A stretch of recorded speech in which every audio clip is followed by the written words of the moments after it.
Bonjour. Nous continuons dans cette émission Point de vue nos réflexions sur la souffrance. Réflexion faite il y a quelque temps de cela dans l'émission précédente. C'est un des problèmes majeurs de l'existence, nous l'avons dit, et nous le constatons. Personne ne pourrait le contredire. Et nous abordons ce sujet avec beaucoup de sensibilité et beaucoup d'empathie, bien qu'il soit pratiquement impossible pour qui que ce soit de souffrir exactement comme souffre un autre, peu importe la nature de sa souffrance. Mais nous l'abordons avec sensibilité parce que nous avons aussi souffert la mort de deux êtres chers dans des conditions irrationnelles. La foi est très souvent au pied du mur face à la souffrance inexplicable, irrationnelle. Je voudrais introduire cette réflexion très limitée, parce que nous n'avons qu'une émission d'une douzaine de minutes, par ce livre de Elie Wiesel. Elie Wiesel, prix Nobel de la paix, juif hongrois, a connu les camps de concentration. Et alors qu'il était à Auschwitz et qu'il était séparé de sa mère et de sa sœur, eh bien, il nous dit que cette expérience a été traumatisante.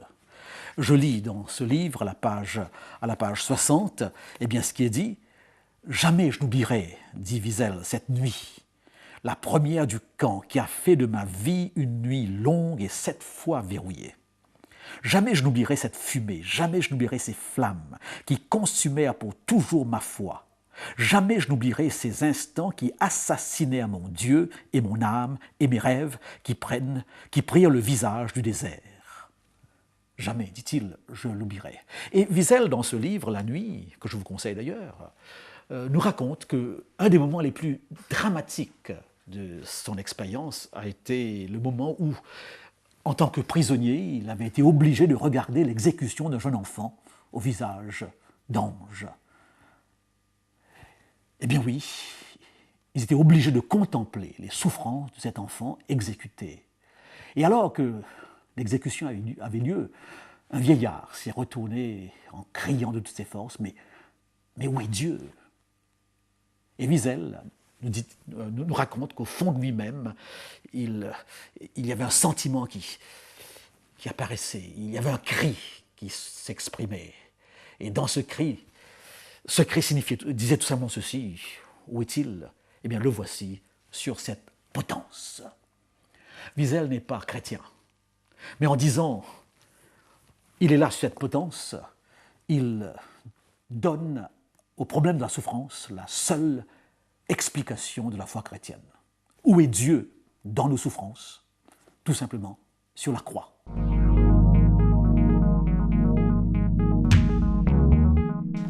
Quelle est la place de la croix dans le christianisme ?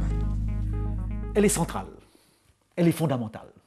Si vous lisez attentivement les évangiles, vous constaterez que 2/3 des évangiles nous parlent de la crucifixion. Et dans l'épître aux Corinthiens, l'apôtre Paul nous dira « Christ crucifié, c'est le message important. Je prêche une seule chose, dit-il, Christ crucifié. » Donc, les problèmes humains, et ce problème de la souffrance particulièrement, doit trouver dans la perspective chrétienne, au niveau de la croix, une explication. Que nous apprend la croix par rapport à la souffrance ?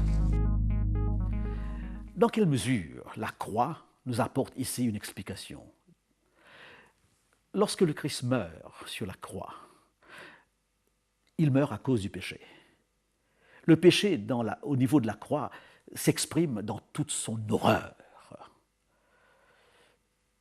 Vous n'avez qu'à vous imaginer le Christ, l'être le plus innocent qui soit, l'être qui a été toute sa vie au service des autres, c'est ce que nous découvrons dans les évangiles, et qui là est tué, exécuté. Donc, lorsque nous disons que la croix est l'expression du péché, qui est la cause fondamentale de la souffrance et de son cortège de malheurs, eh bien, nous touchons là une des vérités les plus profondes de la parole de Dieu.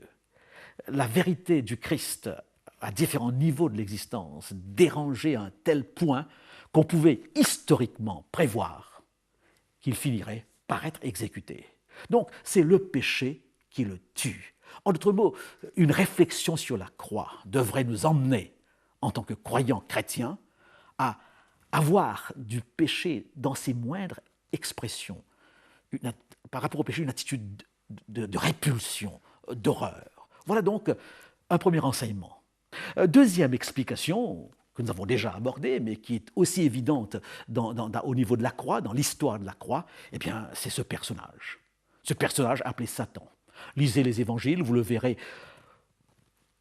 lors de la tentation du Christ, et vous le verrez à plusieurs moments de la vie du Christ. Et par rapport à la croix, il est aussi présent. Et le film de Mel Gibson, dont la théologie peut être discutée, le représente très bien, tantôt sous la forme, il rôde tout autour du jardin de Gethsémane, il rôde tout autour de la croix, et très souvent parfois sous la forme d'un enfant innocent.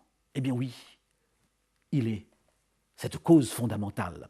Et déjà dans la Genèse, dans le récit de la création, ce problème est envisagé. Cette situation est introduite au chapitre 3 du livre de la Genèse, et au verset 15, nous avons cette déclaration presque prophétique. Je mettrai de l'hostilité entre toi et la femme, entre ta descendance et sa descendance. Celle-ci t'écrasera la tête et tu lui mordras le talon. Il est question ici, n'est-ce pas, du diable, eh bien, dont l'hostilité par rapport à la femme, par rapport au peuple de Dieu, par rapport à la descendance de la femme, donc par rapport au Christ. C'est l'explication classique de ce texte, eh bien, du diable qui sera dans un conflit perpétuel avec ce descendant de la femme, à savoir le Christ. Mais je crois que nous pouvons continuer en disant que ça n'explique pas tout. Ce sont des éléments qui peuvent nous aider à comprendre le problème, mais nous n'avons pas là tous les aspects du problème. Mais la croix permet de situer au moins deux raisons de cette souffrance qui nous accable, le péché et ce personnage qui est identifié dans la parole de Dieu.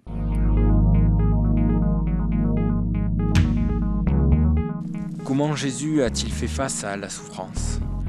Le livre du prophète Ésaïe, au chapitre 53, nous apprend, nous le présente comme l'homme de douleur, habitué à la souffrance.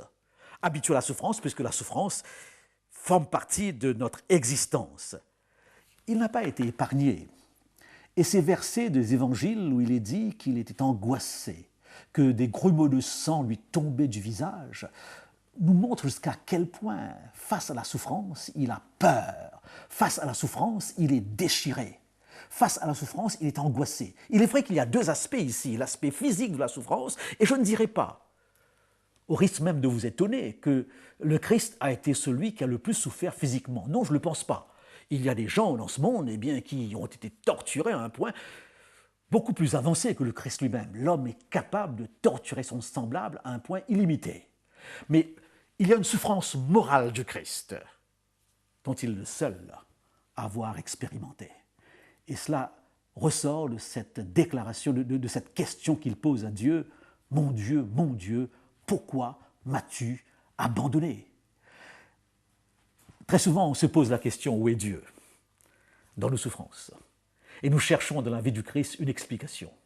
Et le Christ est notre exemple en tant que croyant chrétien. Et je constate qu'il termine sa vie par une question. J'ai regardé avec beaucoup d'intérêt la commémoration de ces camps de concentration nazis, de ce projet d'élimination d'un peuple.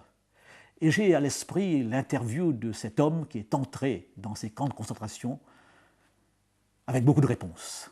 C'est ce qu'il a dit à ceux qui lui posent la question. Il est entré en tant que chrétien ayant des réponses. Et il dit qu'il est sorti avec beaucoup de questions. Et il vit encore en tant que chrétien avec ces questions. Eh bien, le Christ aussi nous laisse avec une question. Mon Dieu, pourquoi m'as-tu abandonné ? Ce qui veut dire que, malgré les fenêtres d'explication que nous avons à partir de la Bible, nous restons là devant un immense mystère. Est-ce que notre foi est capable d'assumer ces questions ? Sommes-nous capables de vivre avec des questions ? Est-ce que la foi n'est-elle pas parfois plus évidente encore dans nos questions que dans nos réponses ? Mes chers amis, une chose est certaine, et je crois que c'est Paul Claudel qui l'a dit, un Dieu qui serait incapable de souffrir ne serait pas un Dieu digne d'aider qui que ce soit à sortir de sa souffrance. Et que Dieu, dans la Bible, ne nous apporte pas la solution à la souffrance, mais il nous apporte surtout sa présence. Et je crois que c'est là la source d'espérance du croyant. Il n'a pas de réponse, sa souffrance est pénible, mais il a l'assurance d'une présence. J'aime bien ce poème de Rudolf Ittilander. Je l'ai là entre les mains, et ce poète, interroge Dieu ainsi. J'ai quitté les quartiers immondes qui s'étendent là en bas pour gravir ce pic à ta rencontre et te faire connaître très respectueusement ma prière. Dans les bidonvilles où cette splendide métropole s'entasse 900 000 des nôtres. Et toi, Christ, resterais-tu ici au sommet du Corcovado nimbé de ta gloire divine? Viens et descends dans les favelas. Viens vivre avec nous dans ces favelas. Ne reste pas si éloigné de nous. Viens partager notre existence et donne-nous une foi renouvelée en toi et dans le Père. Que dirait le Christ à cette invitation? Eh bien, je suis venu. Je suis descendu. Je suis venu dans la chair humaine. J'ai vécu comme un homme et j'ai pris sur moi toutes les souffrances humaines. Oui, viens et descends, viens vivre avec nous. Le christianisme est la seule religion qui parle d'un Dieu qui soit venu jusqu'à ce point vivre avec les hommes et qui aurait pris sur lui la souffrance humaine jusqu'au point d'être exécuté sur cette horrible croix. Je me suis trouvé quelquefois dans ces pays asiatiques, extraordinaires à plus d'un point de vue, et j'ai beaucoup de respect pour ces religions venant de ces pays, mais je me suis trouvé un jour devant un de ces Bouddhas immenses. Et alors que j'essayais de le regarder sur son piédestal, j'étais frappé par sa sérénité, frappé par son sourire. Mais j'étais bien loin de pouvoir m'identifier à ce Bouddha. Et dans ma mémoire chrétienne, dans mon subconscient chrétien, je voyais ce Christ, lui par contre sur une croix, ensanglanté, deux spectacles totalement différents. Et très sincèrement, avec tout le respect que j'aurais pour ces philosophies orientales, très sincèrement, je sentais dans ce personnage sur cette croix quelqu'un de beaucoup plus proche des souffrances que je subis, dont je vis. Et cela me rappelle ce texte de l'apôtre Paul. Il a souffert afin de pouvoir nous aider dans nos souffrances. Il a souffert afin de pouvoir nous comprendre. Il est solidaire avec nous dans nos souffrances. Au revoir, et je serai toujours très heureux de vous savoir à l'écoute de notre prochaine émission, Point de vue.